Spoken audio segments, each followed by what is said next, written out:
Hi guys, so hopefully this will come as good news to some of you who have been following my channel for a while. Remember a couple of weeks ago I posted two videos regarding some of the updates that the New Zealand government had actually made about increasing and expanding some of their workforce, including those who work in the care work environment. So maybe if you're a nurse, if you're a healthcare assistant, there are also other roles that were added across different industries in New Zealand that they were looking to actually bring more migrants into those industries and occupations. Some of the other ones that were listed included those who work within construction and workforce, poultry, meat processing, etc.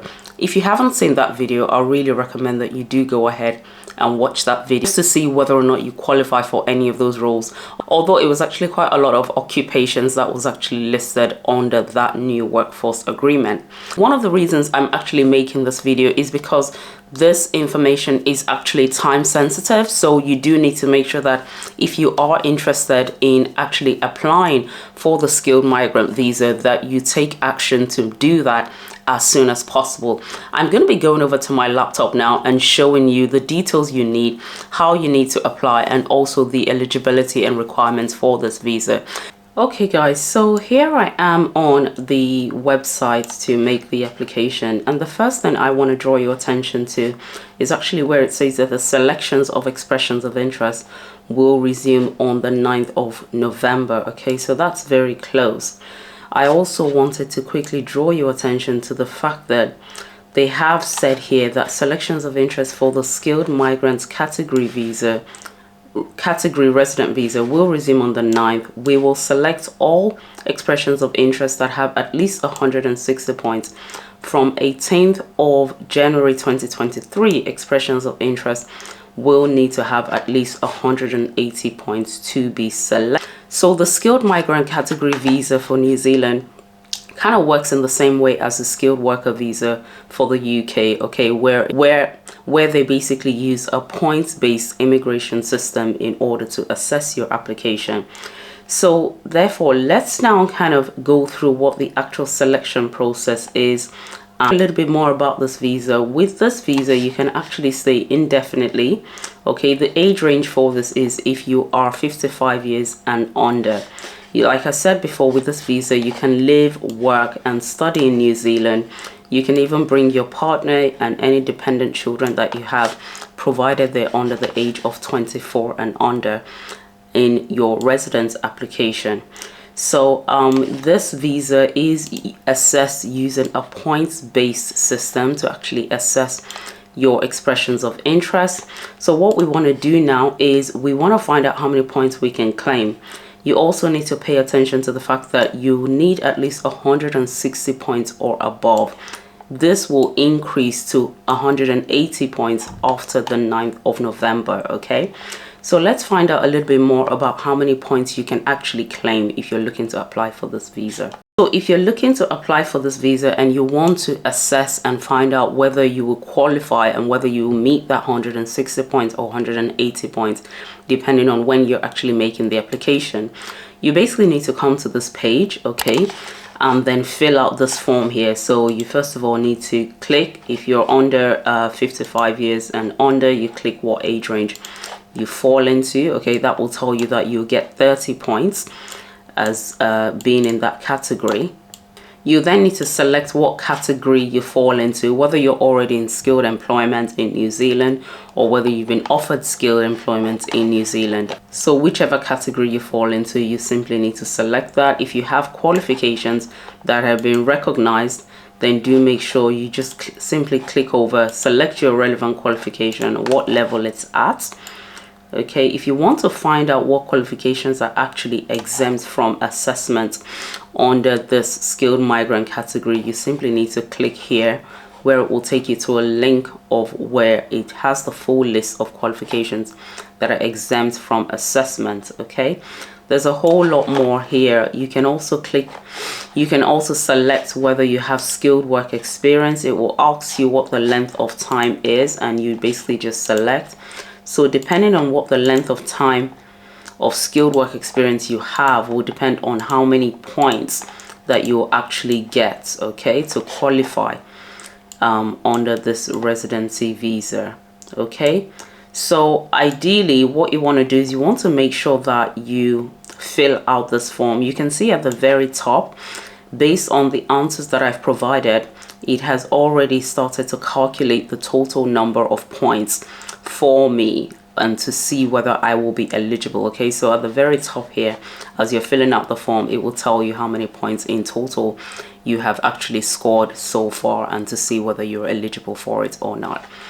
So once you have done that, the next thing you need to be aware of what the full application process is. Okay, so what I want to talk you through is what the application process is.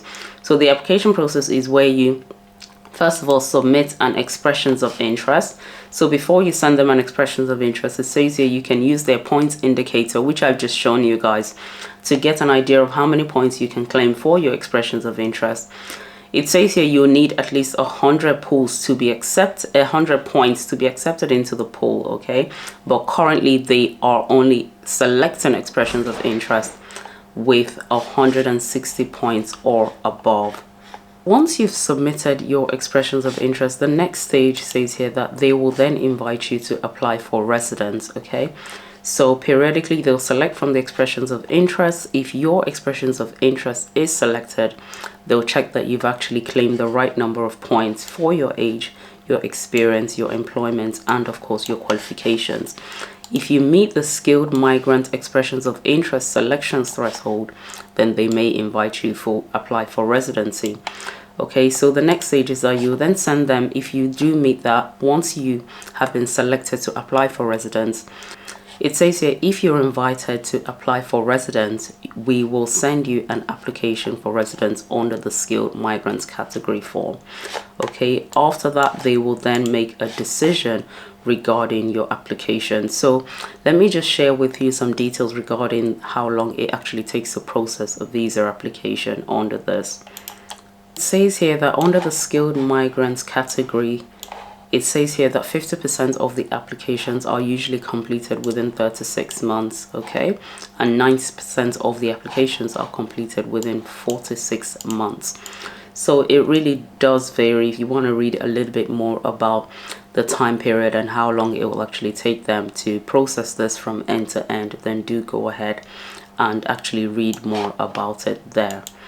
So basically, if you're interested, you simply need to go on this page and click apply now. You can also check the full information for the criteria before you actually go ahead and make that application. Okay, so if for example your nationality on your passport is Nigerian, you just simply need to click Nigeria.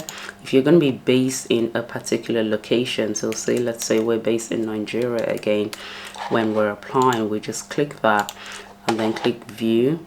What that will do is that will tell you what criteria you need to meet and the evidence you need to provide. So your identity, your character, your health, your age, your qualifications, it will tell you everything. Okay, it will also give you the page where I was showing you guys initially, which is the points indicator, okay, to see whether you qualify. So you want to go through all of that and then check the process fees and then click apply now. So if that visa seems like the right one for you, then just follow the process I've shown you on the screen and make sure you submit your application. If that's not the right visa for you, you can also go on here to this page and then check out other residency visa options that they have that might suit your experience, your qualifications, and your age. If you'd like to see more videos like this, then do make sure to subscribe and tap the notification bell. Don't forget to check out some of these videos here that I've listed that shows you some of the websites that you can use to actually apply for jobs in New Zealand, and also a video that I've done here that talks in depth about what occupations and professions New Zealand are actually looking to expand into over the next 5 years. So if you're a care worker, if you're into construction, or if indeed you fall under the meat processing category, this video might actually be helpful for you to understand what other roles are included under the skilled migrant visa for you to actually migrate to New Zealand under this route. I'll see you in my next video.